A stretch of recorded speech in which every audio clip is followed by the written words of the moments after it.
Fréquence Drone, interview. Le monde agricole s'est toujours doté de moyens modernes pour permettre aux populations de se nourrir convenablement. Toutefois, la demande toujours plus exigeante et en constante évolution nécessite de trouver des moyens alternatifs qui permettent une productivité accrue tout en préservant la santé de nos agriculteurs, arboriculteurs, viticulteurs. Aujourd'hui, Fréquence Drone s'intéresse une nouvelle fois aux viticulteurs et aux avantages que pourrait apporter dans leur quotidien l'outil drone. Parmi les acteurs de ce marché en plein développement, un homme, François Gallet, fondateur de la société Scanopy, s'est intéressé aux besoins globaux des viticulteurs, tant dans la détection et le traitement des maladies que dans celui de l'analyse des données et des surfaces viticoles. Bonjour à toutes et à tous, et bonjour François. Bonjour Thierry. Alors François, tu es ingénieur généraliste en énergie et environnement. Pourquoi s'être lancé dans l'activité drone ?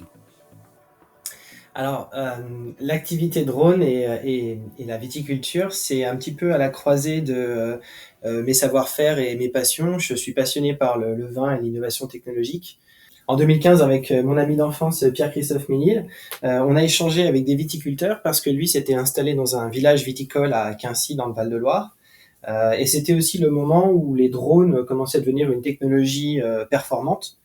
Et donc, en échangeant avec les viticulteurs, on a perçu qu'ils avaient des besoins à la fois pour pouvoir suivre la performance de leur parcellaire sur l'ensemble de leur vignoble, qui peut parfois être assez étendu et hétérogène, et puis pour pouvoir ensuite adapter certains travaux en fonction de suivi qu'ils pouvaient réaliser pour pouvoir gagner en performance dans leur vignoble.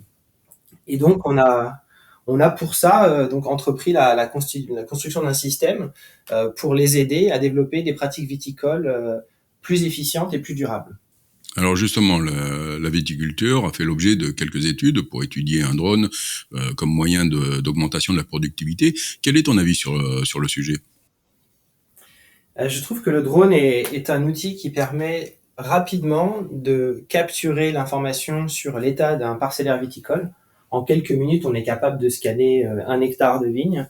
Et donc ça permet d'accélérer la capacité d'observation, de donner aussi des nouvelles capacités d'observation aux viticulteurs.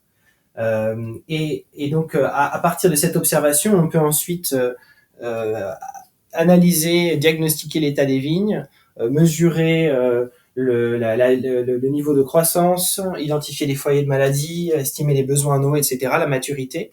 Et donc finalement proposer aux viticulteurs un outil pour pouvoir améliorer la productivité de son vignoble et réduire aussi ou optimiser les intrants grâce à l'observation et ensuite en proposant les outils d'aide à la décision. Alors pour nos auditeurs de Fréquence Drone qui ne maîtrisent peut-être pas tout le langage viticulteur et viticole, les intrants c'est quoi ? Les intrants, ça va être les différents produits qui vont être mis dans le vignoble pour se nourrir et pour protéger les plantes. Donc ça va être à la fois tout ce qui va être engrais, amendement pour la nutrition, et puis ça va être les produits phytopharmaceutiques pour la protection contre les maladies fongiques et puis les autres problématiques qu'on peut avoir dans le vignoble. D'accord. Alors avec ton ami et associé Pierre-Christophe Ménil, que tu as cité tout à l'heure, qui est un ingénieur en robotique, vous avez conçu donc un drone dédié à la viticulture. Quelles étaient les demandes des viticulteurs quand tu t'es lancé dans cette aventure ? Il y avait deux choses qui sont vraiment ressorties. La première, c'était avoir un outil pour pouvoir suivre régulièrement les vignes et pour pouvoir voir l'évolution au sein d'une même saison ou d'une saison à l'autre du développement, des problèmes sanitaires qui pouvaient apparaître dans le vignoble. Et la deuxième chose qui était encore plus forte comme demande, c'était comment est-ce qu'on peut ensuite valoriser cette donnée dans notre travail sur le terrain. Et en fait, on a passé pas mal de temps à développer des outils qui sont relativement simples, mais qui permettent, avec un smartphone ou avec un ordinateur, de pouvoir vraiment analyser la donnée de façon à la rendre utile sur le terrain pour le viticulteur. Par exemple, en s'appuyant sur le niveau de développement foliaire des vignes en tout point de la parcelle, on est capable de faire un diagnostic global et ensuite d'adapter les travaux. Donc, par exemple, dans une parcelle de vigne, il y a certaines zones où la vigne se développe déjà très bien et on pourrait réduire le niveau de fertilisant, c'est-à-dire en gros mettre moins d'engrais. Et à l'inverse, il y a peut-être des zones qui sont un petit peu sous-dosées. Donc en ventilant mieux les doses, on est capable d'homogénéiser la productivité de la parcelle, donc de la rendre plus productive, et puis également de réduire les intrants, enfin réduire les besoins en engrais. Les viticulteurs qui utilisent notre système disent qu'ils économisent à peu près 30% d'engrais en l'optimisant grâce à l'utilisation d'une cartographie pour mesurer les différents écarts. Donc l'idée, c'est vraiment de les accompagner pour mettre la bonne dose au bon endroit. Revenons un tout petit peu à ta société. Tu as désiré l'implanter dans un petit village d'environ 700 âmes. Un petit village est situé dans le Cher, dont le cépage dominant est quelque chose que j'apprécie énormément, le Sauvignon. On va le dire avec modération. Ouais, alors, est-ce la raison pour laquelle tu t'es intéressé à la viticulture ?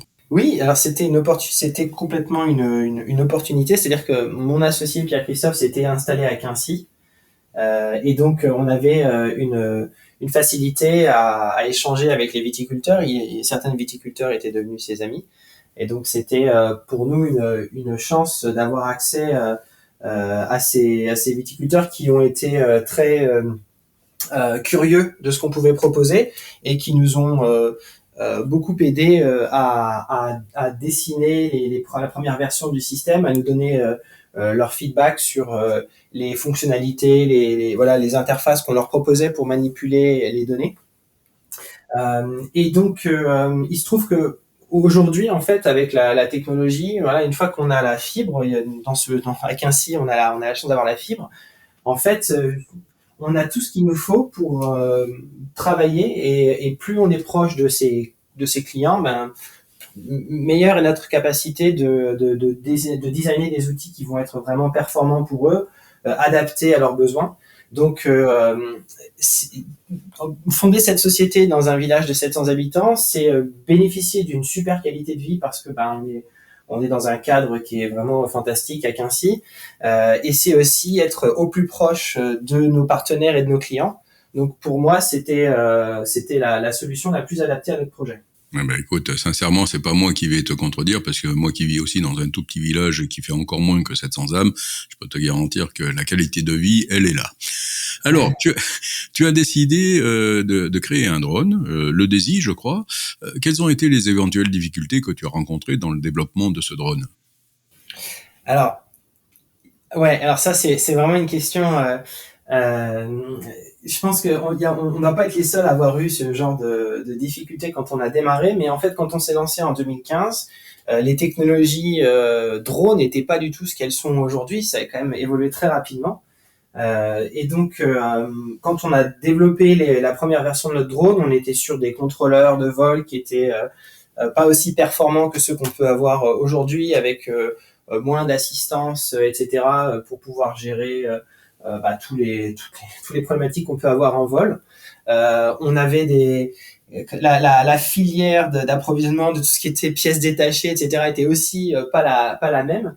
Et donc les premières versions de notre drone ont été un petit peu plus artisanales, on va dire. Et la grosse difficulté qu'on a eue, ça a été de suivre l'évolution du marché, en fait, ce drone, et de pouvoir millésime après millésime incorporer toutes les évolutions, que ce soit au niveau des batteries, au niveau des contrôleurs de vol, et puis l'ensemble des systèmes, pour garder un système qui soit performant, et puis qui puisse nous permettre aussi de développer l'activité, parce que la première version de notre drone, on n'aurait pas pu la déployer sur des milliers d'hectares. C'était pas assez performant pour ça. C'est un prototype. Voilà, donc ça a été pas mal de boulot de suivre les évolutions technologiques et de pas louper les tournants, de façon à ce que la machine reste performante, et puis qu'elle puisse aussi nous permettre d'être plus efficace sur le terrain. Une chose, c'est on utilise la solution Pixhawk. Donc il y a quelques années, par exemple, donc il y a une application qui est la GCS, la Ground Control Station de Pixhawk, c'est Q Ground Control. Et donc cette application, en 2015, je sais même plus si elle existait déjà, mais c'était vraiment une version très très prototypage de la version qu'on a aujourd'hui. Et donc grâce aux évolutions qui ont été portées sur QGround Control, nous, on a pu automatiser toute la partie logistique de l'activité. C'est-à-dire que comme QGround Control, et puis le système Pixoc permet de générer des plans de vol automatisés à partir de fichiers KML, ça nous a permis derrière, une fois qu'on avait des demandes de clients, de viticulteurs d'aller prester leurs parcelles, de construire un système qui génère automatiquement les plans de vol, envoie automatiquement les plans de vol aux pilotes, de façon à ce que eux, derrière, sur QGround Control, ils aient juste à télécharger les données. Et donc tout ça, ça nous fait gagner énormément de temps. Et donc, très clairement, s'il n'y avait pas eu ces évolutions depuis 2015 de tous ces outils, pour la plupart open source, on n'aurait pas pu nous automatiser et rendre notre système aussi performant. Ça a été un travail de suivre tout ça, d'incorporer au fur et à mesure la technologie. Et ça s'est pas fait sans jambes-bûches. On a eu pas mal de casses sur les premières années, des drones qui tombaient en plein vol, on comprenait pas pourquoi. Enfin, il y a eu beaucoup de travail, d'ingénierie, d'itération, etc. pour arriver là où on en est aujourd'hui. Bon, mais c'est très bien ça. Alors, de toute façon, nos auditeurs auront noté que tu es bel et bien dans le domaine viticole parce que tu parles de tes drones en parlant de millésimes. Donc forcément, donc on voit que tu es vraiment dans le domaine. Alors, tu te définis donc comme un concepteur de drones et un fournisseur d'aide à la télédétection agricole. Alors, peux-tu développer ton concept ? Alors, le concept, c'est de proposer un outil qui va permettre d'améliorer la productivité et de réduire les besoins en engrais et en produits phytosanitaires. Pour le faire, on propose, donc le viticulteur, voilà, c'est son objectif à la base, de travailler ces axes-là. Il va nous indiquer la position de ses parcelles et nous, on va faire trois choses. On va donc gérer la partie logistique pour acquérir la donnée, construire les analyses et les rapports d'expertise qui vont être ensuite livrés aux viticulteurs, et enfin proposer des outils donc smartphone ou sur son ordinateur qui vont lui permettre, en fonction de l'état des vignes, donc d'adapter ses travaux et notamment de mettre la bonne dose au bon endroit. D'accord, alors ça c'est ce que toi tu développes aujourd'hui, mais quel est l'intérêt pour le viticulteur ? Alors le viticulteur va donc pouvoir avoir une information précise sur l'état de ses vignes. On va pouvoir aussi avoir des données sur les besoins en eau, la position des foyers de maladie, les besoins en nutrition, etc. Et à partir de cette carte de besoins, grâce à nos outils, donc on a une petite plateforme d'aide à la décision qui permet de découper une parcelle en zones de façon à capturer un petit peu l'hétérogénéité qu'on va avoir dans le parcellaire et donc d'avoir de travailler au plus proche des besoins de la vigne. Et ensuite, on a donc une application mobile qui va accompagner le viticulteur dans la parcelle et sur laquelle il va pouvoir retrouver toutes les informations et savoir, en fonction de l'endroit où il se trouve, appliquer la bonne consigne. Oui. Alors, lorsqu'on avait préparé un peu cette émission, tu m'avais parlé aussi de la possibilité pour compter des pieds de vigne ou bien éventuellement voir ceux qui étaient plus ou moins malades et qu'il fallait remplacer. C'est bien ça? Exactement. Il y a plusieurs volets. Il y a un volet qui est plutôt travail à pied, travail manuel. Donc là, on va s'intéresser à tout ce qui est, donc ce que tu dis, compter les manquants, c'est intéressant parce que derrière, on va pouvoir voir les zones qui sont vraiment les moins productives, les plus dépeuplées, le plus de manquants. Et donc ça, derrière, ça va permettre de prioriser le renouvellement des parcelles. Les parcelles, elles sont arrachées tous les 10, 15, 50 ans. Et donc, en fonction des objectifs, c'est très intéressant d'avoir une carte des manquants pour pouvoir se dire, à la fin de la saison, par où je commence mon plan de renouvellement, quelles sont les parcelles qui sont prioritaires à l'arrachage. Donc ça, c'est pour tout ce qui va être travaux à pied. Derrière, c'est des travaux qui vont être réalisés par des piétons qui vont aller arracher, etc. et puis repiquer. Et on a le pendant sur la partie travail en tracteur, où là, on va plutôt s'intéresser à tout ce qui est épandage, fertilisation, etc. Et où, à partir d'une cartographie donc de zone et plus une cartographie pied à pied, et à partir de zones de travail, on va pouvoir adapter certains travaux, dont la fertilisation. Donc il y a vraiment ces deux volets, effectivement, un volet qui est plus basé sur un suivi cep à cep, compter les manquants, regarder les pieds malades, et puis ensuite renouveler les parcelles, et puis une partie qui est plutôt zone par zone, où on va s'intéresser à des problématiques de protection. Alors, tu as construit un drone dédié à la viticulture, on l'a dit et expliqué, mais pourquoi ne pas avoir utilisé un drone prêt à voler parmi les grands constructeurs? D'autres le font aujourd'hui. Oui, c'est vrai. Et d'ailleurs, on préfère utiliser notre drone pour cartographier, mais aujourd'hui, on incorpore aussi dans notre système les données de la plupart des drones du commerce, voilà, qui sont assez suffisamment performants.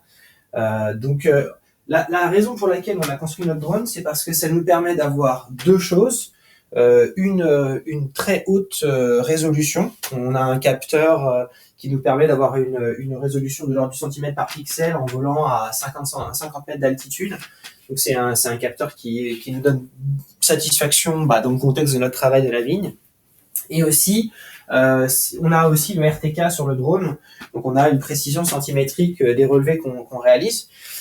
Si on veut avoir la même résolution et la même précision, on doit s'orienter vers des machines du commerce qui sont de l'ordre de 20 000 euros, quoi. On va partir sur des matrices 300 RTK avec des caméras type Zenmuse, etc. Nous, pour déployer un réseau de drones sur tout le territoire, on peut pas se permettre de demander à nos pilotes d'acheter ce type de matériel ou de leur proposer directement ce matériel. C'est pour ça qu'on a construit notre drone qui nous permet d'avoir les mêmes performances, mais qui nous coûte un quart de ce que représente ce genre de machine. L'autre raison, c'est que ces machines, elles sont figées dans le temps et il y a de l'obsolescence. Les drones, nous, à la fin de chaque millésime, ils rentrent à l'atelier et on les met à jour. Donc, l'an dernier, on a changé les optiques. L'année d'avant, on avait changé les couples moteur-hélice. Tous les ans, on fait des petites améliorations de façon à ce qu'ils restent à l'état de l'art. Et donc, ça aussi, ça nous permet d'avoir des machines qui sont performantes sans avoir à renouveler notre parc régulièrement. Donc voilà, encore aujourd'hui, pour nous, ça reste la meilleure solution d'avoir notre propre drone. D'accord. Et ce drone-là, tu le vends ou tu le mets à la disposition des acteurs du télépilotage de drone ou autre? Aujourd'hui, on le met à disposition de nos pilotes et on les envoie ensuite sur des missions pour prester les viticulteurs. On a aussi un modèle locatif qui est possible. Voilà, pour des pilotes qui souhaitent être autonomes et indépendants, c'est-à-dire que quand on équipe un pilote derrière, on s'attend à ce qu'il aille accomplir les missions qu'on lui confie et donc qu'il puisse se rendre disponible. Mais s'il a pas envie s'il préfère travailler plutôt en autonomie et dire moi je sors le drone quand je le souhaite, c'est pour aller voir mes clients et pas forcément aller faire ce que vous avez aux alentours de chez moi. À ce moment-là, alors on peut lui louer le drone. Et puis derrière, il est autonome sur la partie collecte de la donnée. D'accord. Alors on a bien compris que tu avais deux volets dans ta société, un volet de constructeur drone et un volet de développement d'outils, de solutions de télédétection. Qu'est-ce qui te différencie des services proposés par tes concurrents en dehors du télépilotage? Ouais. Alors, la principale différence par rapport à ce que font les confrères, c'est que nous, on utilise le 3D. C'est la base de notre travail. Donc, on a fait. Qu'est-ce que ça veut dire utiliser le 3D? C'est que on a l'habitude, quand on fait des mesures en agricole, d'utiliser des indices de végétation comme le NDVI, le EVI ou voilà d'autres indices. On va faire intervenir des bandes multispectrales, la bande proche infrarouge notamment. Et donc, on va utiliser une caméra multispectrale pour ça. Et en fait, nous, on s'est aperçu que pour la vigne, ces indices de végétation qui sont basés sur différentes longueurs d'onde, ils sont pas très stables, à la fois dans l'espace et dans le temps. C'est-à-dire qu'ils vont être perturbés par les ombres, par la présence de couverts végétaux, par un nuage qui passe au-dessus de la parcelle quand nous, on est en train de cartographier. Et donc, la plus-value de ces indices est pas énorme en viticulture et en drone. Alors que ces indices peuvent être très pertinents quand on va regarder la même parcelle par satellite de beaucoup plus loin. Nous, on s'est aperçu que regarder le développement des vignes en 3D, c'était beaucoup plus intéressant parce que ça nous permet d'avoir une information qui est très riche, mais surtout qui est robuste et répétable. Robuste au changement de luminosité, robuste aux interrants enherbés puisqu'on est capable de les sortir de la donnée puisqu'on sait qu'ils sont ils sont au sol alors qu'on voit les vignes qui sortent dans le 3D, donc on peut seuiller et supprimer toute l'information qui est parasite. Et puis pareil, on peut aussi extraire les ombres qui sont dans les interrants, etc. Donc le 3D, en gros, nous donne une fiabilité, une robustesse qui est bien meilleure que ce qu'on peut avoir avec des indices classiques. D'accord. Alors, on peut voir aussi que sur ton site internet, tu proposes différents services. Donc, tu as cette notion de 3D, tu as donc cette notion aussi de, je dirais, de captation de données pour les maladies. On en a parlé en tout début. Qu'est-ce que tu proposes comme autre service? Alors, on propose trois services. On propose plusieurs services, mais on va dire qu'il y a trois services qui sont particulièrement pertinents aujourd'hui pour la viticulture. Le premier, ça va être tout ce qui va être optimisation de la fertilisation. Donc l'idée, c'est je souhaite améliorer la productivité de ma parcelle et aussi optimiser mes intrants. Donc je vais faire une cartographie qui va mettre en évidence l'état de mes vignes, l'hétérogénéité. Je vais identifier des zones dans lesquelles je peux mettre soit plus ou moins d'engrais que la dose moyenne sur la parcelle. Et ça va me permettre derrière de rattraper la productivité dans les zones qui étaient peu productives et puis aussi d'optimiser mes intrants. Donc ça, c'est le premier élément, l'axe fertilisation pour améliorer la productivité. On a un deuxième axe qui va être tout ce qui est restructuration. Donc c'est ce dont on parlait tout à l'heure avec les comptages de manquants. En cartographiant l'ensemble du parcellaire, on va identifier les zones où on a des pieds manquants et on va pouvoir ensuite, parcelle par parcelle, faire un comptage pour voir le taux de manquants. Et ça va informer la stratégie de restructuration. C'est-à-dire que en gros, ça va permettre de prioriser les arrachages. On va décider d'arracher telle parcelle à la fin de l'année courante et puis attendre un peu plus pour d'autres parcelles et les garder sous surveillance, etc. C'est la partie restructuration du parcellaire. Et le troisième axe, c'est tout ce qui va être analyse de maturité. Donc quand on parle de parcelles hétérogènes, en gros des parcelles où il y a certaines vignes qui vont être très très développées et d'autres qui vont rester chétives toute la saison. Quand on regarde une parcelle avec plusieurs zones avec des niveaux de développement différents, au niveau de la récolte, de la vendange, on va pas avoir le même niveau de maturité partout dans la parcelle. En gros, les vignes qui sont chétives, et ça on le voit même au potager avec des plants de tomates, vos plants de tomates qui sont chétifs, ils vont avoir des petits fruits mais qui vont être mûrs beaucoup plus tôt que les plants qui ont une grosse charge avec des gros fruits qui vont mûrir plus tard. C'est un peu la même chose avec la vigne. Et donc l'idée, c'est que quand on est sur une parcelle où on a des zones qui se développent très peu et d'autres qui se développent beaucoup, quand on va vendanger ensemble des raisins qui sont très mûrs et des raisins qui sont pas très mûrs. Donc l'idée d'avoir une carte juste avant la vendange, ça va être de pouvoir isoler les différents secteurs pour pouvoir bien comprendre les amplitudes qu'on va avoir au niveau de la maturité et éventuellement ensuite redécouper certains parcellaires en morceaux et les vendanger en plusieurs fois pour l'aspect qualitatif. C'est parfait tout ça. Donc effectivement, ça doit être des choses très intéressantes pour les viticulteurs et pour la qualité de leur production.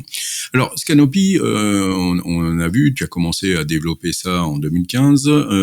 Tu as créé la société en mars 2017 et tu annonces donc depuis lors que tu as déjà traité environ 5000 hectares de vignes tout simplement. Pour nos auditeurs de Fréquence Drone, peux-tu nous dire combien cela représente en totalité, approximativement, bien sûr, par rapport aux surfaces à traiter en France? Oui, alors, fin 2022, on avait cartographié 20 000 hectares. Ah oui, on est allé plus loin. Néanmoins, ça reste modeste. Il y a 700 000 hectares de vignes, un peu plus de 700 000 hectares qui sont plantés en France.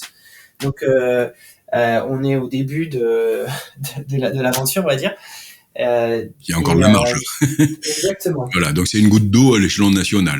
Alors, quelles sont les perspectives de développement de ta société? Parce que avec 700 000 hectares, je pense que tu as des idées derrière la tête.